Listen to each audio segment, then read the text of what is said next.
តាអ្នកកំពុងតែស្វែងរកការម៉ាស្សាការស្ទីមហើយនិងការសម្រាកក្នុងអាងជេកូស៊ីជាមួយនឹងការធម្មជាតិបែបឯកជនតាមមែនទេចិនតាស្ប៉ាមិនត្រឹមតែជាកន្លែងដែលស្ងប់ស្ងាត់ប្រើផលិតផលនៅក្នុងស្រុកនិងព្រមជាមួយនឹងបុគ្គលិកដែលមានជំនាញនិងបទពិសោធន៍ជាច្រើនឆ្នាំទេ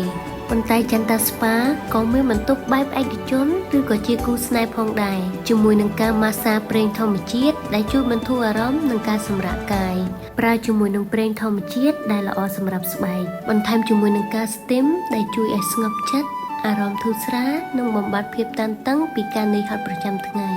ញើសដែលចេញមកគឺដូចជាការបញ្ចេញភាពនឿយហត់និងកាកសំណល់ចេញពីខ្លួនដែលធ្វើឲ្យស្បែកស្រស់ថ្លាឈាមរត់បានល្អនិងរាងកាយមានអារម្មណ៍ស្រាលខ្លួនជាងមុនសម្រាប់ក្នុងអាងឆេកូស៊ីជាមួយនឹងផ្កាធម្មជាតិបរិយាកាសស្ងប់ស្ងាត់និងឯកជនភាពជួយបន្សាបភាពនឿយហត់បំពន់ស្បែកឲ្យទន់រលោងផ្ដល់អារម្មណ៍ស្រស់ស្រាយនិងភាពសុខសាន្តហើយនៅចិនតាស្ប៉ា